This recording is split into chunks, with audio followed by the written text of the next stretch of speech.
Oh, yeah. I got There to get on comes the pre-show. Periscope and get everybody to be sharing. Periscope. Not Periscope. Get on Twitter. Yeah. And make sure everybody's paying attention to the YouTube. I will tweet it out right now. There we go. We are live. Looking live. Let's see. PTM 102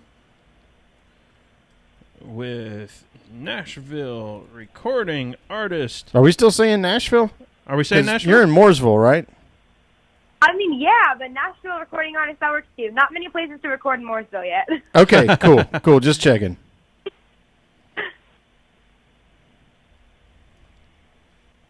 There we go. Tweeting that out. And make sure I got that all right.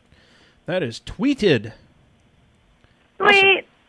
Awesome. So that means we can start here soon. We'll get a few folks on, and then we'll get started. Maybe let's see, it's 9:01, so let's say 9:05. We'll get started. We got 4 minutes to just fart around. So let's see. Last week was what in the hell was last week? Dover. Dover with Jimmy. I actually didn't catch that one. It's like the one race I haven't watched all year. Oh man, yeah. Same here actually. That's kind of funny. Oh wow. Yep. Hey, I'm not alone. Yeah, being on vacation and all that. Let's see. A couple people in. Marianne, what's up? Josh Pruitt. How y'all doing? Good to see you. We've got Sydney Lett on. Isn't that awesome? Let's see.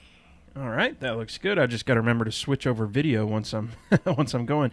9:02, we're going to get started at 9:05. We got 3 minutes to go. Everybody just sort of hang tight. Grab your drink. You know how to do this. Everybody knows what's going on with the PTM podcast. Did we get a Strange for Staying this week? I didn't see one in there. It should have been. Oh, did I miss it? We'll have to throw it in at the end. You're right. I didn't. We have one. Oh, we have one. Yeah. Oh, well, let's actually. It's going to be. It's going to be kind of fun. Okay. All right. So let's do this. Let me put. I'm just going to put a note for myself. I forgot I didn't paste it in. Ashley's going to yell at me. That's okay. That's all right. No. I'll let you read it, and it'll be completely blind for me and Sydney. How about that? All right. Good luck. Oh, that's Good luck. Super duper. Oh man, Brandon Crowd. What's up, Brandon? Hey. Sherwin's back on this side of the field this week. No, that was awesome, actually. I listened to that on the airplane back from Vegas, so that was cool. Where do you want to put this in the show, by the way? I mean, at the end, I guess. Before shout-outs? Yeah. Yeah. I've already put a note for myself. Okay. So I'll have it in there. Thanks for sharing him. Anytime. We let him out on the leash, let him off the leash every once in a while just to get out there and, keep a tight leash, though. Don't let him go too far. It's good for it not to get too long. They probably found that out. Yeah, making it too long. Oh, no. That was a great episode, by the way. I thoroughly enjoyed it. 9:04. We are close to time. Yay. 35 seconds, so 25 seconds to go, and we'll get started here. Let's see here. Recording is ready. That recording is ready. So recordings are ready to go, and then I need to make sure the notes are ready. Got the notes, and that's good. And we've got songs. I got to put that somewhere. I'm on a laptop screen. Like, I need to bring a monitor in here so that I've got actually, more real estate on the screen, because I've got 2 different places I got to start recording. Then I've got notes, and I've got the sound and stuff, so I'm a nut. Do you have enough buttons over there? Oh, I got all the buttons. I love buttons now. Don't mess with my buttons. It's 9:05. Sydney, you ready to roll? I am ready. Sherwin. I'm ready. All right. Let's start recording the sound. Let's start recording the video. And here we go. The PETM podcast is sponsored by you. That's right. Go to patreon.com/PETM and join the What You Drinking Club for as little as $1 a month. Get your free koozie. Best part is every cent in 2017 is donated to sponsoring drivers. So go to the PETM Posse or join the PETM Posse today. Be part of the sport you love. This week's show is brought to you by our official sponsors at the $5 and up per month level. That's Catherine Kingston, Ashley Stang, Jeffrey Whitler, Mark Wiley, Craig Smolders, Rick Amateur, Lori Sutton, Mick Rose, Tony Salt, Colby McClam, Eric Kepner, Ryan Kiefer, Marianne Levesque, Patrick Cleary, Jeff Brown. Let's do this!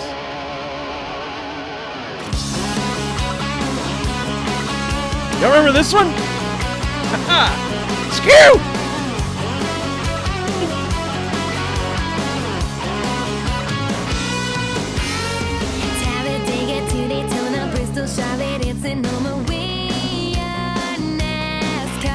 Welcome, y'all! That's right. This is a Pregame Engineer Tailgate Mayor Racing Podcast, episode number 102 for Thursday, June 8th, 2017. I'm Tailgate Mayor Rusty Wallace. I'm joining the PTM Podcast Studio with Pregame Engineer Andrew Sherwin. What's up, dude? It feels like a month since we did this. It's been a couple, 1 week off feel like it took, like, we almost start over, it feels like. I hope everybody can hear it in my voice that I'm so excited to do this again. This is so much fun. Once you start getting into the groove, the pre-show and stuff, we're just kind of chilling, hanging out, drinking beer and whatnot, and then you start, and it's like, man, I'm so excited to be here again and be talking about NASCAR. Y'all might notice, we got the song back. We got the song back. We got the song back. That means we got something else back, don't we? I think so. We got Miss Nashville recording artist, NASCAR fan, writer, performer of the song you just heard, Miss Sydney Lett. Sydney, what's happening? Not much. How are you guys? Oh man, I'm so excited now. I'm just beside myself. We're kicking off June. Yeah. Sherwin, we'll talk about it in a bit, but Sherwin got to kind of scratch his podcast itch last week with our friends over at Lap Traffic. But I've been traveling and having my fun and been on vacation, and man, I'm so ready to do this. Excited as I can be. Sydney, what you drinking today? I'm drinking coffee. I feel like that's always going to be the answer. You are well aligned with frequent guest of the show, Matt Weaver. That's right. Oh, yes. Matt is my best friend. If I could count all the times me and Matt have been like, oh my God, we're drinking the exact same latte flavor at Starbucks right now. Like, our brains are pretty much aligned, I'm pretty sure. Is that, like, scary, or is that, like, it's probably cool the first couple times, and then, like, fourth time, you're like, look, I chose this one just to be different. I mean, that's not even the creepy part. I think the weird part is probably the fact that me and Matt have decided that I'm dating his cat, Goatee. So I feel like that's the weirder part of our friendship. Well, Goating's had that little scare, so I'm glad he's, back in business and ready to roll. So that's right. That was terrifying. So the last time we talked to you, last time you were here, you were working toward getting that album out. Tell us about what's going on and how the album's doing. Oh, goodness. Well, the album got postponed a little bit. You guys know me. I'm a perfectionist, and I had everything done on it, and we were ready to roll, and then I was like, I just kind of see it going in maybe like a little bit different of a direction. So, of course, everyone yelled at me because, I can't just decide on anything. But we have a couple of different deals we're working on, and I'm actually in the process of opening my own record label. So we're going to release it under that. So I wait till that's all finished and then pick a single, do a music video, and all that stuff. So we're working towards it. That's awesome. That's great. That sounds like a lot of work, actually. It does sound like a lot of work. I think release we're planning for October 8th now, which is my 21st birthday, and the Cup race at Charlotte. So I think we're going to try to merge all those together, which is a little later than I planned and that I wanted, but it'll be a lot more fun. How huge is that? So here's the crazy question: is the NASCAR song on there? It's not, but we do. We have another project we're working on where we're actually doing a separate release with that song, and a couple big sponsors and a couple new songs. Excellent. So we're going to wait a little while to do a NASCAR release for that song and a couple different ones too. So excellent. We've got a plan. Lot to look forward to from Sydney Lett on the music front. Sherwin, what are we drinking today? Well, you have yours, and I have mine. Yep. So I thought North Carolina was appropriate. We had talked last time, Sydney, about how you were in the process of transitioning from Nashville to Mooresville, North Carolina. So I thought an Asheville beer would be most appropriate for this evening. It is a Wicked Weed Freak of Nature Double India Pale Ale. Ooh, that looks delicious. You know what? While we're on the what you drinking here, we have a question from Ashley Stang asking, I need to know if Sydney has tried the Unicorn Frappuccino. Oh, duh. Of course I have. I feel like you guys should have known that. No, the best part. So I tweeted Starbucks, and I was really sad when they decided they weren't going to continue it anymore. And Starbucks follows me on Twitter. They literally DM'd me and said, "Hey, Rockstar, let us know what your Starbucks is that you go to every time, and we'll send the ingredients to that Starbucks to where you can actually have it when no one else really gets to." So I was so excited about that. Oh, man. So they're supposed to be sending it to the Huntersville Starbucks. I don't know if they have yet, but I'm pretty excited. Well, y'all heard it right here. That's a level of celebrity we haven't No been kidding, exposed right? to before. No I don't kidding. think. I love it. I love it. And now the Huntersville Starbucks is going to be the most popular one on Earth, thanks to Sydney Lett. It is. Right. That's yeah. Yeah. That's awesome. The best part is that there's no glitter in it, and I don't think people see that or get it. But there's actual glitter in there, and I don't know how they do it. It was magical. It was amazing. Magical. I love that for a drink. Sherwin, it's PETM 102. We need to talk about the number 2 car, and I've been waiting for this for 102 episodes, dude. It is the Rusty Wallace car, dude. Holy crap! Finally. Yeah, and I mean, we might as well swing into what I told the story about giving you that nickname. Oh yeah, yeah. When we were just young bucks in the fraternity at Georgia Tech and learning how to be NASCAR fans. I was learning how to be a NASCAR fan. I insisted that you become a NASCAR fan. Yep. So, yeah, let's hear about that number 2 car. That number 2 car, that Rusty Wallace number 2 car, 522 races in the number 2 with 37 wins, 252 top 10s, a championship. This one got me over 15,000 laps led. That one's 1,000. Yeah. And I say over 15,000, it's like 15,002, I think. So, yeah, over 15,000 laps led. Now, I know, obviously, big Rusty fan here. I had been following racing not following racing, but I had family who was into racing. We'd go over to their house, grandparents' house stuff. The race is always on, and I saw Rusty Wallace and Ricky Rudd. My name is Ricky Wallace, so I'm like, I'm rooting for both of those guys. And Rusty became sort of the more successful of those. So not that I followed, but that I was aware of before becoming a fan. But I do want to give some props here. If we compare those numbers to Brad Keselowski right now, which, I mean, I think of Rusty as, the greatest NASCAR driver of all time, obviously. Clearly. But if we look at those numbers, Brad, footsie there, Sherwin. That was, I'm not trying to. You're all up in my side. Yeah, no, it's good. Brad Keselowski, 229 races, less than half of Rusty's 522, with 22 wins, which is more than half of Rusty's 37, 129 top 10s, and also a championship so far. So very, very interesting. I would say maybe comparable, considering Rusty had, several years there at the end that I'll call it don't count or whatever. Right, throwaway years. But so how old was Rusty when he quit racing? Do you remember? I want to say he was like 48. 48? Well, Brad just turned 30. Or 31. He's got some time. Something like that. Yeah. He's got a minute or two. Mm-hmm. I suspect he's going to ultimately end up with the best results in the 2 car. I don't doubt if he that stays at all. in it, it's a contract year. True. Silly season is abound. We don't know what's going to happen, but yeah, all signs point that he would probably still be in that car. Absolutely. Yeah, I think so too.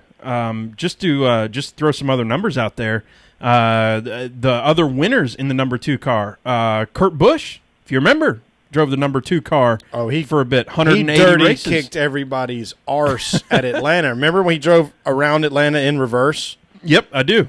He drove around Atlanta Motor Speedway in reverse, y'all. That was not like he drove it around in the Polish lap. He drove around it in reverse. Right. Gear. And And that was one of the most boring races I've ever been to, with one of the cooler kind of. He led like finishes 260 laps. Yeah, it was absurd. Yeah. Sydney, any great burnout or other end of race stories that you've got? Oh boy, I wish I had one. I'm blanking now. Oh, it's all good.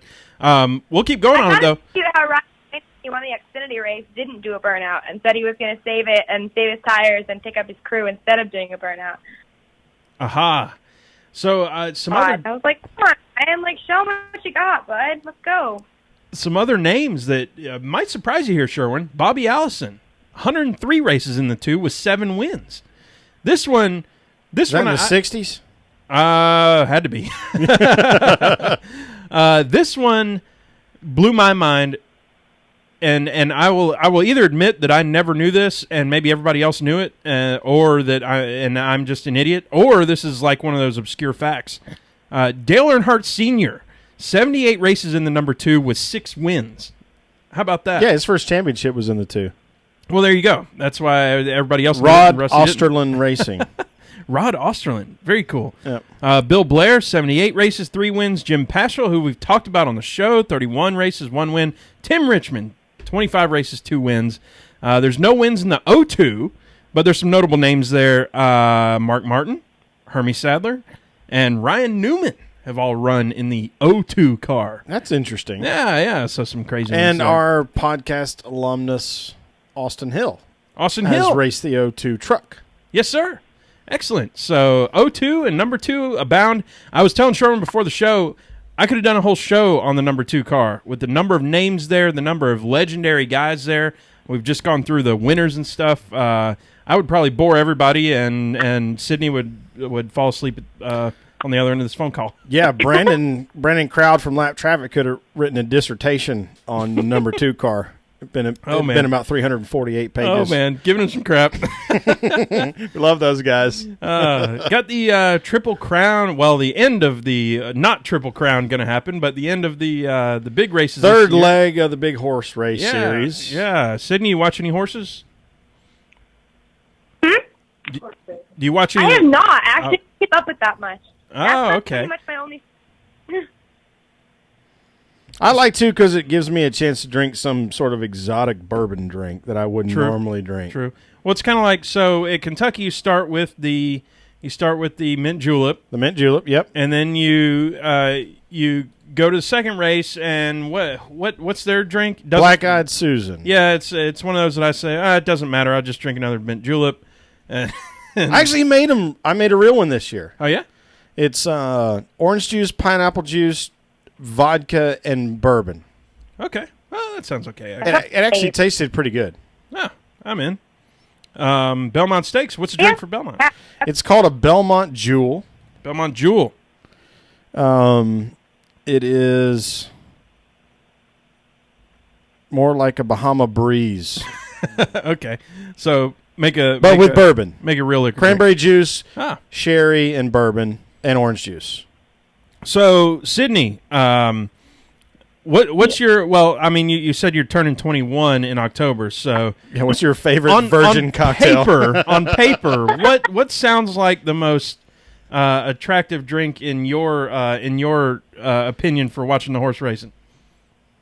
Oh goodness, I would say mint julep, definitely. I mean, of course, and also, I mean, the Kentucky Derby, they have all the cool fancy hats, so I feel like that would be it'd be fun to go just for that, you know? I love that, actually. My wife keeps telling me we have to go to the horse races because I want to wear a fancy hat. And I think that's I don't know if that's like all the girls get together and talk about that's a thing. It's like a rite of passage. Right. Like, for sure. I'm all for it. I love it. So, yep, works for me. Sherwin, let's tear it down. You ready? Woo. It's been a while since we've done this, so I haven't even brought up all of our cued the appropriate sound bite. The music's off. You stop doing this for a week, and then the whole thing just goes straight down the drain. You know? Yeah. There it is. I stalled enough time for that to happen, and now everybody knows that I was just stalling. Anyway. Well, what's funny about that is because that's the pick gun sound. Yep. Well, we'll get to it. We'll get to the end of this, but we can start with the leading news. leading news. Jimmy which is, Johnson ties Cale Yarbrough for 83 Cup wins. Unbelievable. It really is unbelievable. When you look at how old he is, how much time it took him to do it, how many championships he has, it's easy to get speechless. Yep. When talking about it. Yep. Sydney, any thoughts on Jimmy Johnson there? Now, who are you rooting for? You told us last time. Oh, goodness. Well, I'm a Chase Elliott girl. He's my all-time favorite, but I've actually gotten to know Jimmy's crew really well over at Hendrick, and he is just an amazing guy. I'm definitely hoping he gets 8 this year because he definitely deserves it. Wow. Cool. Big talk there. How about this win? Were you excited? I was insanely excited. I mean, I know people were kind of, towards the beginning of the season, kind of a little afraid of where it was going to go, but he never fails to disappoint. I mean, he's amazing. He always owns it for sure. So, Sherwin, I think after Jimmy's first win this season, I had said something like, "Oh, well, is Jimmy back?" And then we were laughing because it was like, he was never gone. Give me a break. I mean, he just won a championship, right? I mean, that was tongue in cheek. The second win was like, "Hey, Jimmy's back," and that was just joking. Oh, that was willpower, 2 birds up. Right. To all the people that said, "Oh, he's slumping." Right. He had gone a maximum of 22 races without winning in his career. Wow. And now has 3 wins on the season. Wow. Did Jimmy really slump? Really? I feel like he's a lot stronger at the end of his season, too. I think he holds back a little bit and then just lets it all go. I mean, I'm convinced 25 of the 36 races for that team is a 400 or 500 mile test session. Yeah, test ride. And just see what happens against the competition. And that was last year. And then this year he's just still mopping up during the test. Holy crap. Oh, man. Jimmy beats you when he's testing. There is no slump for Jimmy Johnson and Chad Knaus. It's I mean, I would say if there's somebody dominating the season at this point, Jimmy Johnson is right up there. He has to be. Yeah, so flip on that. Let's talk about devil's advocate to that. Okay. Is he's led very few laps. Like if you look at what Truex has done. There's only one lap that matters. There is only one lap that matters. Well, so it's I'm glad you're bringing up. Yeah. Yeah. I'm glad you're bringing up Truex, though, because I was about to. Yeah. Keep going. Remember when he was good? Yeah. That's now. He's got like 18 playoff points or something absurd because of 2 wins and all the stage wins he's got. And apparently, and I just learned this, those points are ghost points. Like, they carry over to a stage no matter what. Oh, okay. So, like, as long as you pass the gate to get to the stage, you carry those. They're predicting it's going to be close to 30 for Truex if he keeps running the way he does. Yeah. He's going to take 30 points with him every stage gate. And it's interesting because we're going back to a place where running really well and consistent in the regular season is, what you want to see. And I like that. We're in some really hybrid world. It's going to be cool. It's going to be fun. People are going to be pissed if things get funky. The last two stages, especially since the last stage is only one race. Yeah, somebody's going to win that race and potentially not win the championship for the first time in the history of. I thought they reset all the points. No. Like, I thought last race they're still doing. Oh, you know what they may be. Yeah. First past the post. Is winner. Just for the sake of what you're talking about. That could be it. Yeah. So maybe it's just transfer all the way to the end, and then we go back to 0. Yeah. So we had a controversial ending. What's the story, Sherwin?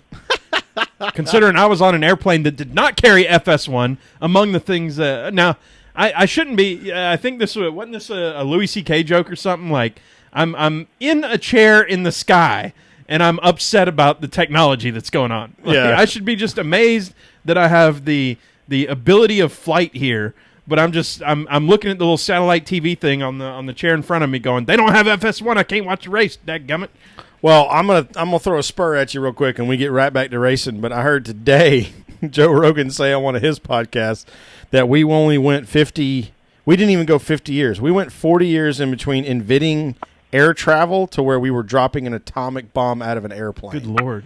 So to keep that in mind when we talk about Louis C.K. and the amenities of life that technology has afforded us. But, yeah, so we didn't see a green. We didn't see a green checkered event. We saw an event that was yellow flagged. We passed some imaginary line, and so we finished under caution when it appeared as though the caution probably should have flown before it did. Before it got to the line. But there's the big controversy for me, or maybe just the dart I want to throw at the wall is they cut away from post race before. Like way fast. Like it was like, "Hi, how you doing? Hi, how you doing? Hi, how you doing? All right, we're out of here." So what I'm concerned with is, did the NASCAR competition booth make decisions to A, not clean up the speedy dry they put down because of the car that wrecked and caught on fire, David Reagan's car, in turn 3, exiting turn 3? Did they choose not to clean that up very well and then ultimately throw this caution after Jimmy crossed the imaginary line because their TV window had closed? So that's the only controversy for me. Jimmy figured out how to win the race regardless. Like, I'm not concerned about that. Kyle Larson figured out another unique way to finish second after being the probably second most dominant car all day. So we'll, I mean, there's a lot of conversations that can be had there. Sure. Well, we don't want to tie up our guest here with listening to us talk about that all day. Although there were some penalties for the Fords. What's going on? Not penalties for the Fords. Fords came with at least there was a couple that got damaged early, the ones you would expect to be fast because somebody, Kurt Busch hit and pinned Keselowski into the fence. But it seemed like every Ford that was in that mid-range had a right front problem, which suggested they had brought way too aggressive of geometry package on the right front because we were only running like 30 laps, and then a Ford would hit the wall. Ford hit the wall. And nobody else had that problem somehow, some way. That makes me sad. Makes you sad? So what's the sad part? The Ford's all hitting the wall. I mean, that's my team. That's my car. That's your car. That's right. Of course, my car wouldn't hit the wall. 66 Mustang. That's right. Again. That's right. Well, instead of listening to us talk here this whole time, Sydney, we've got a boatload of listener questions for you, and so we're gonna fire them off for you here. And I love these questions. Thank you, everybody who sent in stuff. Frank Villat at Frank Villat asks, "You've met a lot of people in the music industry. Have you tried to make any of them into NASCAR fans?" Oh boy. Roddy McCreary. He is from North Carolina, and I'm trying to. I think I'm getting somewhere. I think he's finally starting to be like, okay, what's this whole thing about? And I know Hunter Hayes. He is an insane fan and has been insanely jealous of me being around this world as much as I am. So I feel like there's a lot of them out there just trying to pull them in and get them in the inside circle. So do you have anybody that you that wasn't a fan before and is now a fan thanks to Sydney Lett? Oh boy. Well, this is probably going to sound crazy, and I don't usually talk about knowing this person publicly a lot, but Justin Bieber, actually. Oh my gosh. All right. Yeah. I know. I've known Justin for about, 8 years now. Wow. And he was not really a racing fan, wasn't really into that at all. And a couple of my friends and I talked to him on the phone, and now he thinks he's going to run a K&N car and is like, oh, I can race. This can't be that hard. We got this. So I don't know if it was a good thing that I introduced him to it or if it's going to be very dangerous for everyone. That is awesome. That's cool. I'll see. Yeah. Now, being my age that I'm at, I don't really know any of his music or anything like that, but I do know that he played not minor league, but junior hockey in Atlanta, where we're at and where we're from, and big hockey player. So I've always been like, oh, the Biebs, all right, yeah, hockey player. I mean, he's got, the hair thing going on, and he's, people talk about it, blah, blah, blah. He's crashing his car, whatever. But I'm like, whatever. That's media talk. Yeah, everybody wants their pound of flesh, but he seems like an all right kid. He's an amazing guy. He really is. He's a little on the crazy side, but he's an amazing person, definitely. That is so cool. Is he chalk that up as unexpected? Absolutely. So when is he? When is I he just going don't to talk a lot about that. Now's the time. Why not? When is he going to be doing a pre-race concert then? Oh, but I don't know if you guys want that to happen. He'll be in a fire suit down there trying to talk somebody out of their ride. Oh, that's awesome. Well, speaking of, we do have a question from Antonio Williams at the Bohindle asks if you were to do, or I shouldn't even say if you were, when you do a pre or post race concert at any track, past or present, what track would you want to do? Oh goodness. I would say North Wilkesboro just because of the history. Whoa! Like I think it would be cool to run another race there and just have like the throwback country show with all the original drivers and just that's my dream. That's my goal for that to happen. Sherwin, goosebumps. Yeah, I don't even know how to respond to that, other than saying yes. That means yes, please. That kind of answer means that we have that kind of guest on this show that knows NASCAR that well and knows country music that well. And I'm goosebumping all over the place. I love it. Great answer there. Actually thinking about seeing my album cover there. So we've scouted out a couple places at the track that we're probably going to end up shooting the album cover at. So I'm pretty excited about that. Oh, that's awesome. That's gonna be real cool looking. And the what is it? Well, no, it's not a track. I was looking at I was looking at your Twitter profile earlier and saw that background with the guitar against the car. It's like this is all the things that I like too. Oh, yay! So we got a question from Joe at JoJo_6040. I love this question. We've heard it from some media folks. We've heard it from some drivers. Love to hear it from your perspective. What's the most important thing that you forgot to take with you somewhere? Like whether it's like to a concert or something, and oops, I forgot this or that. Oh my gosh! Well, this is gonna sound really horrible, but I actually forgot my guitar one time, and it was really bad. Actually, I had 2 shows in one day, and I left my guitar at the venue I played at earlier. And my mom gets a phone call. This was back when she was still kind of on my management team, and the guy was like, "Hey, so what's going on? Are you guys interested in maybe buying a guitar?" And so, of course, I'm like, "Yeah, of course." And he's like, "I have this really nice Gibson red, really pretty, nice guitar just sitting here if you guys want." And I'm like, "Oh, crap, that's mine." I left it there. It was like 10 minutes to go before the other show. So I'm like running around trying to figure out what I'm going to do. So wait, was he joking or was he actually trying to hawk your guitar to you? Oh, no, he was kidding. Yeah, he was kidding. Oh, like, okay, okay. So how did you solve that problem? What? So how did you solve the problem of not having your guitar? Well, actually, my mom ran to get it, and my guitar player had his guitar. So we managed to get through half the show with just him playing. And then we kind of did the whole, like, oh, I'm just going to run off and grab my guitar. Like, this is totally planned. We meant for it to look like this. It looked ridiculous. I looked as my mom's running in, like, literally running across the venue with my guitar case. Like, wait! But we made it work. We were fine. I looked like an idiot, but I pulled it off, I think. Where was that at?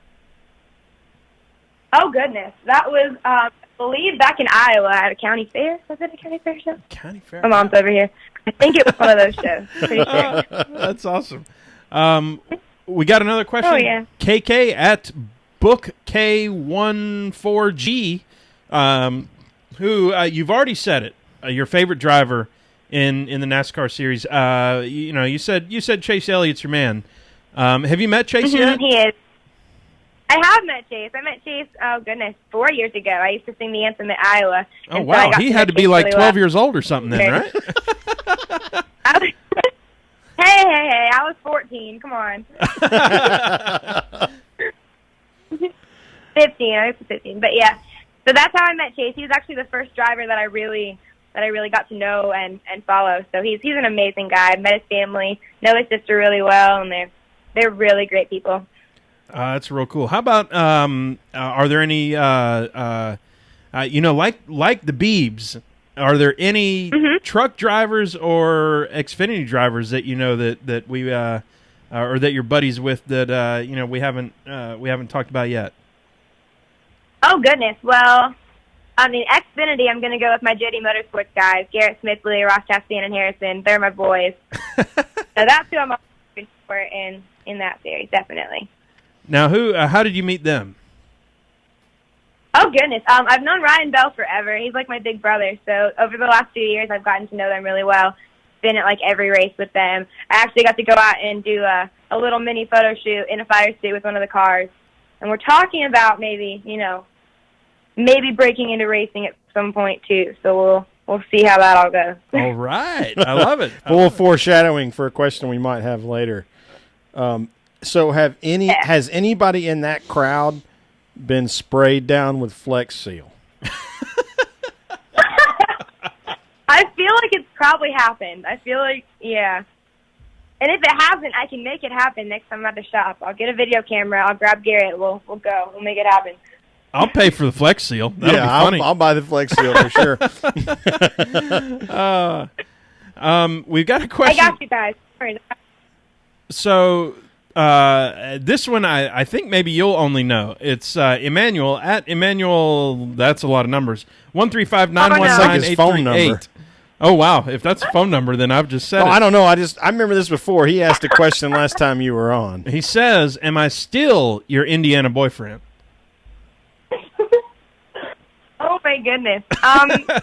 Well, there's always that question that you get asked that you don't know how to answer because you're not, really sure. He's been one of my fans for a really, really long time, and he's been a really big supporter of me. So we'll go with yeah, definitely. Awesome. Well, you know what, Emmanuel, you're my Indiana boyfriend too. Yeah, mine too. Perfect. Okay, so we alluded to something, just a few comments earlier, or a few responses earlier. But Joshua Pruitt, I think I've done enough snooping around on the internet to figure out why he's asking this question. At J_Pruitt24. Sydney, do you have any other racing debuts you'd like to mention? Oh, boy. Okay, well, I guess we're going to let the cat out of the bag with this one. I am actually in the process of testing and racing a dirt modified this year. That is awesome. Holy yes. It's my family. Josh is actually he's family, and his dad owns a team. And it was really crazy is that they actually had the number 24, and we've had it in our family for, since the late 70s, I believe. And so our family actually had that number before Jeff did. And so when the opportunity came up for me to run that car, I've decided racing has always been my other passion. And I grew up going to Knoxville Nationals watching sprint cars. And, of course, my mom was always like, yeah, you're not racing. You're not doing that. But I think now I would regret if I didn't try to live both my dreams. So we're testing. We start testing next weekend. And Ken Pruitt will be my crew chief and working on the car. But we had a couple test runs, and it's just insane. Like, the adrenaline behind it. Like, we'll see if I can pull off this whole country singer / race car driver thing, but I'm definitely ready for it. Holy crap, Sherwin. Yeah, that's a glide path for you right there. Holy crap. We're, I mean... And actually, I'll be in Georgia, so we start testing at Golden Mile Speedway in Georgia, so I'll have to get you guys up to a race once we figure out what dates we're running, so. What speedway was that? Golden Mile. Golden Mile. Golden Mile. Where is that at? Yeah, Golden Mile. It's Southern Georgia. Southern, okay. Well, we'll figure out a way to get somewhere. We got a tall state, so who knows? But hell, next time she's on, it could be like race car champion Sydney Lett. Yeah, that's true. That's true. Well, we had the April Fool's joke with JD Motorsports earlier this year that I was going to be making my Xfinity debut, and it started out as a joke, and then we all kind of started talking about how maybe it shouldn't be a joke. So, trying to kind of put the steps in place to kind of just see where this goes, see if I'm good at it. We'll see.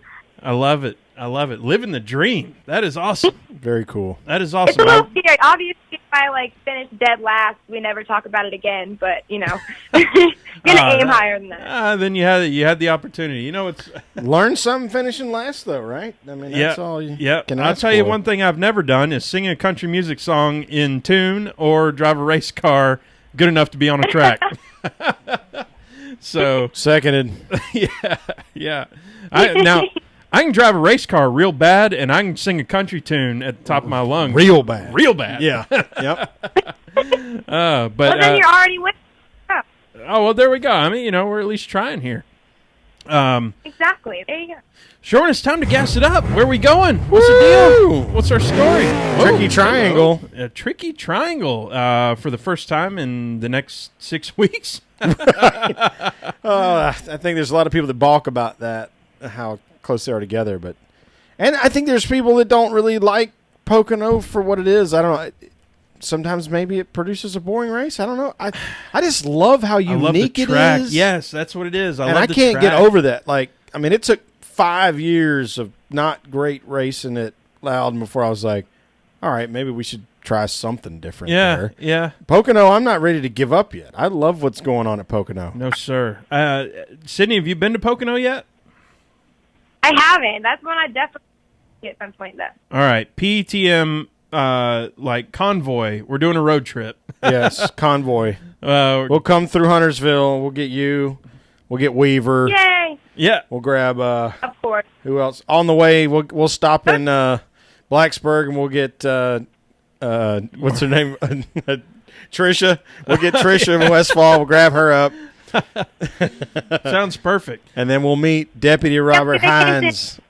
Absolutely. So, Tricky Triangle, going to Pocono, longest straightaway in the sport. We got fuel mileage, we got rain, we got everything. We got all the things going on, Sherwin.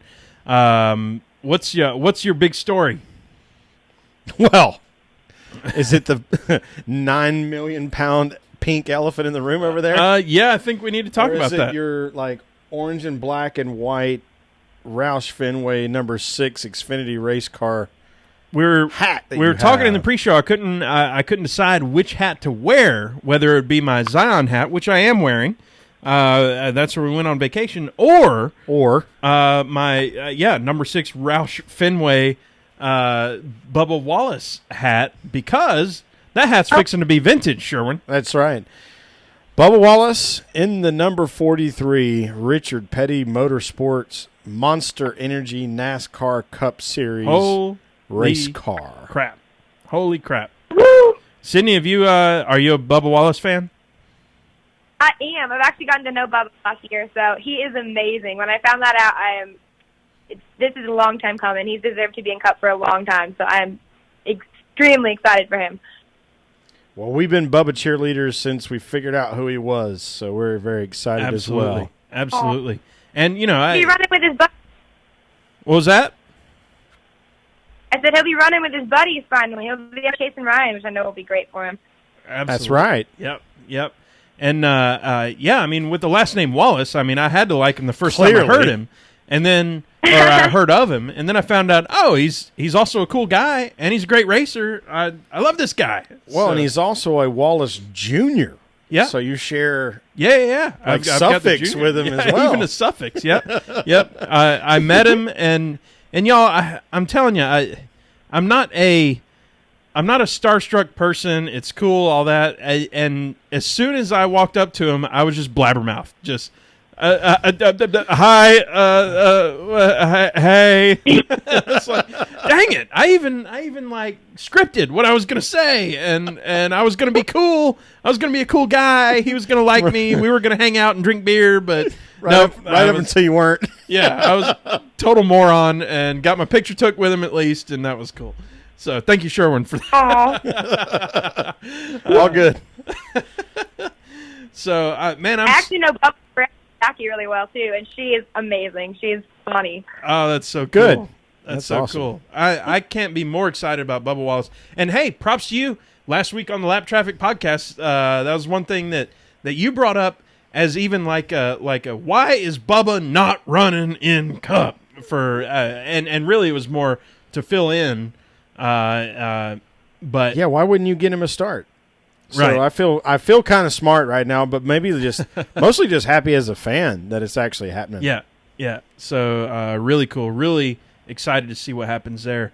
So after next week, I'm gonna have the vintage number 6. Oh, that's hat. cool. I'm gonna have to get And it'll be signed. It'll be worth like millions. Millions. Absolutely $1 million. Oh, Yeah, for that hat, for sure. Yep. Sherwin, you got to drop some knowledge on us. We hadn't dropped knowledge in a long time, matter of fact. It's been a minute because most of y'all know what's going on.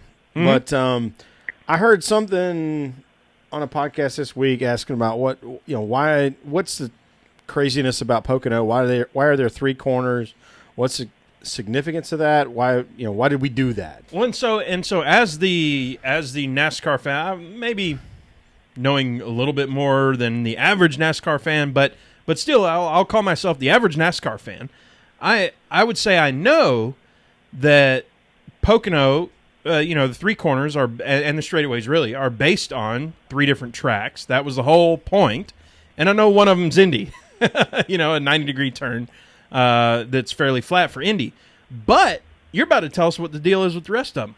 Yeah. So they're all 3 very historically styled corners.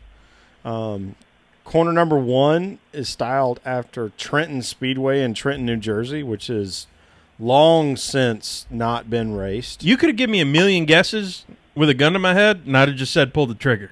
That one. That's the one Speedway. that's really evaporates from memory or never exists in memory. Yeah. Yeah, and that's a 14-degree corner at the end of a 3,700-foot straightaway. And it is the highest banked corner on the racetrack at 14 degrees. Mm-hmm. Which means drivers are going to have to figure out how to manage hitting that corner at somewhere in the 210 to 212 range. Yep. At the fast end of the tire wear.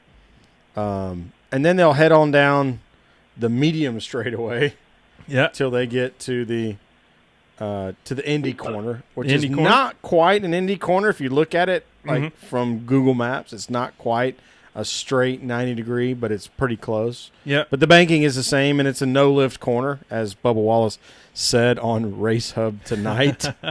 It's kind of like you just hold. You don't want to scrub any speed off, so you take the best line and you got your foot in the gas. Yep. Yep. And I mean, it's wide enough to do that too. It's wide Even enough now though, for 2. It never used to be. Remember, you used to have a curb there and some grass and stuff, and like you could really mess yourself up. But they whacked that out so that there is maybe 2 or 3 more feet of leeway there.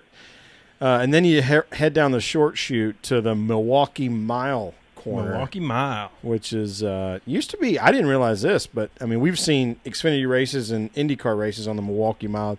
It's a 1-mile oval. It used to be a tri-oval. Okay. And so that corner was supposed to simulate the tri-oval with 6 degrees banking. And that's the corner that it's so long and sweeping and flat that drivers just get frustrated with how long they're off the brake and off the gas waiting for the car to turn. Yeah. Yeah. So, Sydney, here's the question for you. Let's say that you're building a new Pocono, meaning that you're going to take 3 different tracks and you're going to kind of combine them together to make one track. What 3 tracks are you going to do? Oh man, that's tough. Just based on what my friends that are drivers have said about like the tracks that they like to race on the most, that give them the most challenge, I would say probably like Charlotte, Bristol, and Iowa. Charlotte, Bristol, and Iowa. Okay, tell me about Iowa. So everybody knows, Charlotte is your classic 1.5 mile.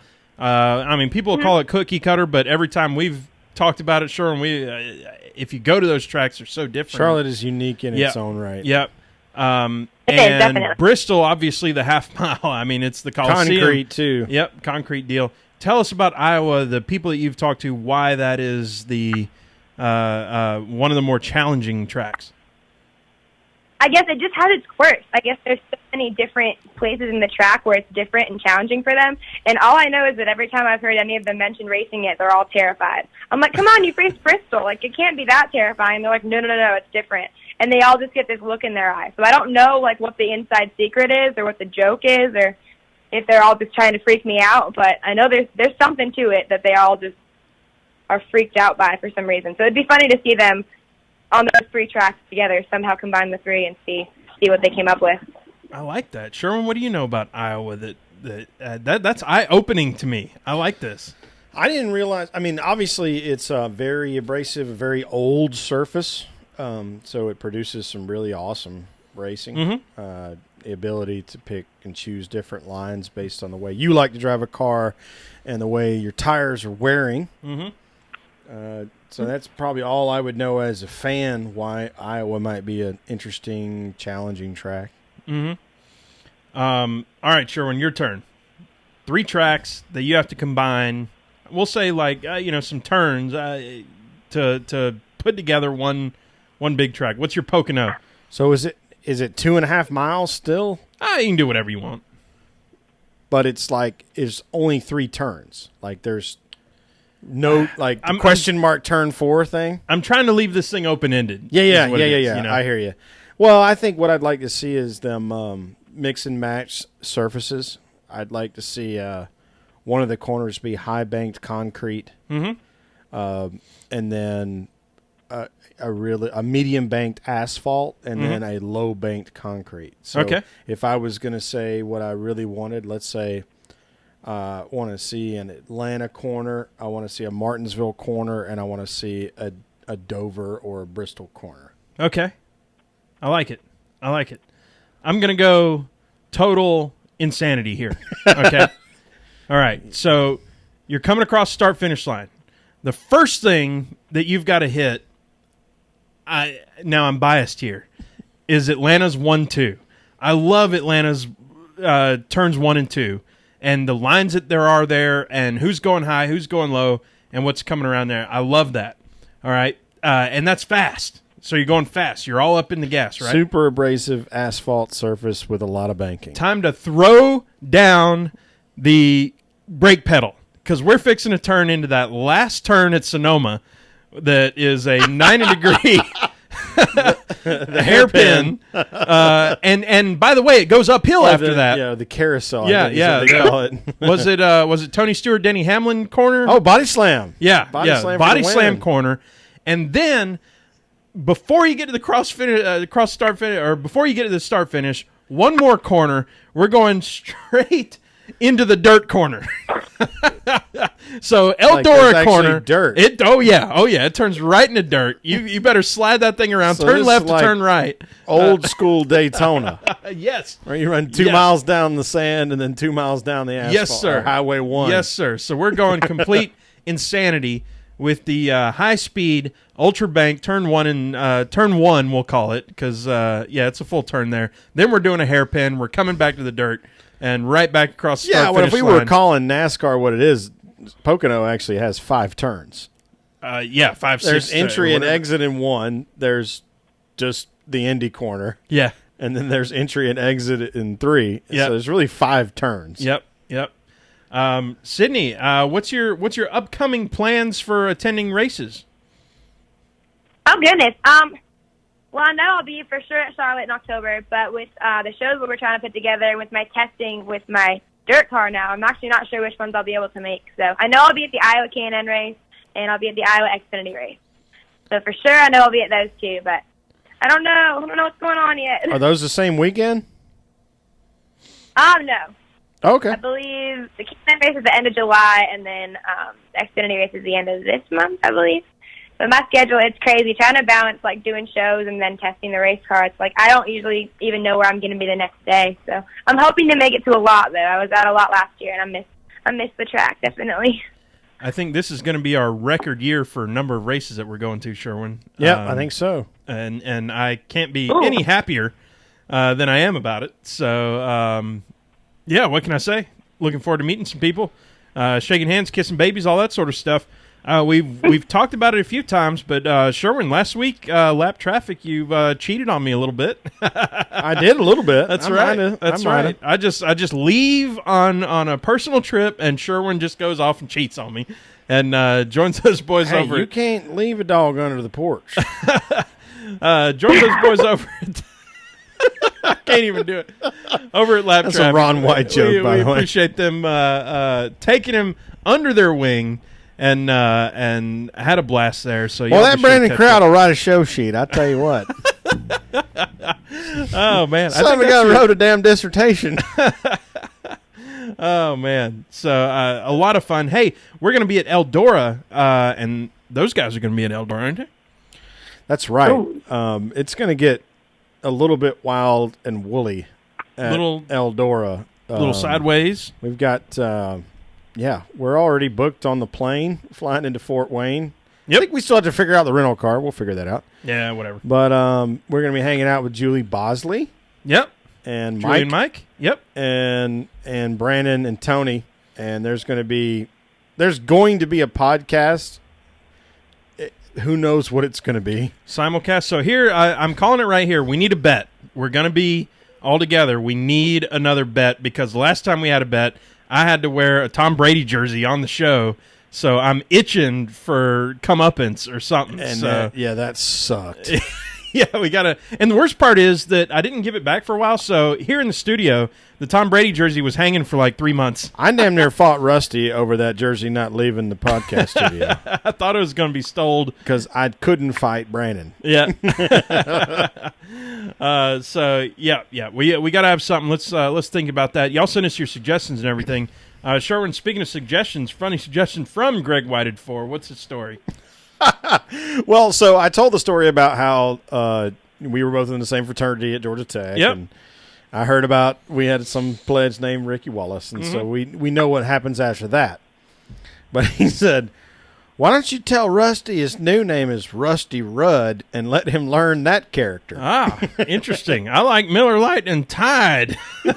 Mixed together with suds and everything. Yeah, why not? Do it to it. Oh man! All right, it's time for picks, and I'm not even going to bring it up. I'm I'm not going to bring up the soundbite. I'm reading picks. Yep.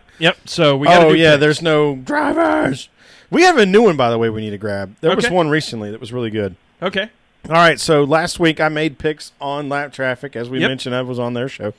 I took Kenseth because I thought that was a good pick, and I assigned you Blaney because I thought that was also a good pick. Yeah. What I didn't realize is that Ford was going to show up with ridiculous geometry that you had to run 150 laps under green for their stuff to work. Uh-huh. So they blew a bunch of tires, and Blaney was a part of that program. But Brandon picked Brad Keselowski, and Tony also picked Kenseth, which meant the Kenseth pick was null and void. So the only picks that mattered were Blaney and Brad. And since Blaney finished 32nd and Brad finished 38th, oh Lord, we technically won. Talk about a technicality, shoot. Which is nothing to brag about, but Kenseth finished 12th. So I'm going to go ahead and take first pick. Well, let's let our guest have first pick. Well, I'll take second pick. Okay. Yeah, definitely. Sydney, you go ahead and give us your pick for Sunday's race. Boy, I'm going to be cliche. I'm going to put my money on Chase. I think he's got a win in him, and he's good at that track. So I hope. We'll see. I'm going to go with Chase. I like it. Voting with the heart and with the wheel a little bit there. I mean, shoot. Pocono is a good track for first-time winners, really. Well, we can talk about that later. But, okay. So you stole mine, which is fine. Oh crap! That's okay. Somebody in this room had to pick that one. I am going to go with Joey Logano unencumbering his win status. You just stole my pick. Yes! This is a total this is a total steal show. I don't know what's going on. I didn't even have a backup. You know what I'm going to do? I'm going to stick with same team then. I'll go with Brad. And, that... All right, Team Penske over here. Team Penske, fist bump. Yep, and we've got Chase in the running, so we'll have to figure out who owes who what, Sydney, when whoever's driver finished the best. All right, Sherwin, we've got a stranger staying, and Sydney and I are in the blind on this one. Usually I get usually I see it and I can at least try to conjure up a good story or something, but this one's totally blind for us, so give us that. Okay, so I think this one's mostly going to be reactionary. Okay. And it's probably going to pertain more to Sydney the two of us. Oh, well, I'll answer it anyway. And you even more so than me. Rusty has coached me a few times on these, and so I know he's probably a little bit nervous about what's fixing to happen. No, I'm good. Ashley's always really colorful on the language. I'm going to leave the direct language out. You'll know when it happens. But it is a very funny subject. Okay. So, here goes. Whether you are in the OBGYN office as a patient or as a supporter of a patient, you're in the waiting room, and you hear a patient in another exam room screaming, "Mother effer, F you, this sucks," and potentially other profanities or exclamations. Do you pick up your stuff and get the hell out? Or do you wait out and just think about how awesome the woman in that room must be who's screaming those profanities? Oh, Lord. I feel like it's a really good form of birth control for people to hear that. Right. So, like, the first cycle was not good, and you're giving your doctor some feedback about it. Oh, Lordy. Oh, Lordy. So, Sydney, do you run or do you hang out? I don't even know how to. So, are you cussing the doctor out, or are you just like, nah, I'll find another doctor? Oh, goodness. I think I'd be running out of there, to be honest. I think I'm a little, like, freaked out by things anyway. Screaming is one of them. I'd probably be grabbing my latte, and I'd be out the door. Grab the latte. I love it. So, well, can't forget the latte. Most important part of the way. Come on. Not making any assumptions here, but if Reed was with you on this particular visit, what would he do? Oh, God. He'd already be on the floor. He'd already be passed out. He'd be done. Just blacked out. Just, I can't take this. I'm the tough one. I'm the tough one in that relationship. Okay. Like, he's going to yell at me later. He'd be on the floor. We're crying. Sure, and I don't know what I'd be doing in that office in the first place. I would already be leaving. This is Serena would definitely be the one F-bombing the doctor, I think. Right. So yeah. She, you know what? My wife is a strong woman. She can take care of herself. I'm out of here. See y'all later. I'm gonna go drink beer down the road. We'll see y'all next time. I'll be at the bar. Love you. When you need me. Yeah. Here's some cash for Uber or whatever. Love you, but I'm. That's horrible. She's very independent too. It's okay. That's guys. Oh no, yeah, she's cool. No, this is because I'm scared. Like I'm scared of the whole process. Like, no, this is not. I'm okay. No, I'm leaving. Bail. Good question, Ashley. Certainly sparked some laughter and some weird, awkward conversation. That's right. Which is what we're looking for from the Strange was saying. I love it. Sherwin, you got some shout-outs. What's the story? Yeah, so some of the folks we've run across in this space, Cross-Threaded is their name, and that's at X-Threaded Show. That's Jim and Megan Hodgson. That's husband and wife homemade car show is their profile description. Cool. They like cars. They don't necessarily get into NASCAR, but they like race cars, so that's cool. Excellent. Well, Sydney, close us out. Tell us what's going on, where people can find you, and what's the story? What's coming up next? Oh goodness! Well, right now I'm working on finishing the record and not letting myself make any more changes. Trying to not kill myself in the dirt car, and that's pretty much on my agenda right now. So you guys can check me out on Twitter and SydneyLett.com. And as you guys know, I post way too much, and I look at my Instagram. It's literally like a look into my house. So yeah, you can catch up with me on any of that stuff, and I will always keep you updated. Sherwin, I don't know what to say. This has been so much fun. Once again, having Sydney on the show. Once again. Thank you. It's so much fun, and the fact that she's racing cars. Holy crap. I don't know what to do.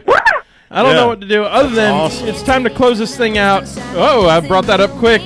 But Y'all know where to find us. At Pregame Engineer. And at Tailgate Mayor. Find us online, PTMpodcast.com, at PTM Podcast. We're on Twitter. We're on Facebook. We're on Instagram. Sherman's been playing with. Damn right we are. Yeah, get up on that. Y'all, what can I say? We're looking forward to this week's racing. We'll be back with you next week. We're not taking Talk to y'all Hey, next time. John Wood from Wood Brothers Racing next week. All right. Bring it on, John. We'll talk to y'all next week. Woo!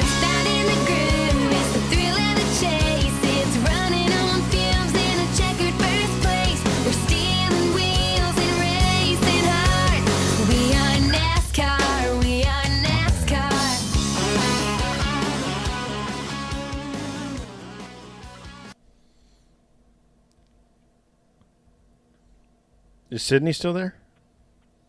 I'm here. Sydney, awesome. Thank you so much. Thank you so much. You're getting all kinds of props on the live viewership and everything. We're gonna shut that down now. Thank y'all, everybody, for joining us and everything. And be sure to catch us next week. We got some maybe crazy plans for next week, Sherman. So we'll see what's happening. Yeah, we might get a little hectic. It could get crazy. So thank y'all for joining. See y'all next week.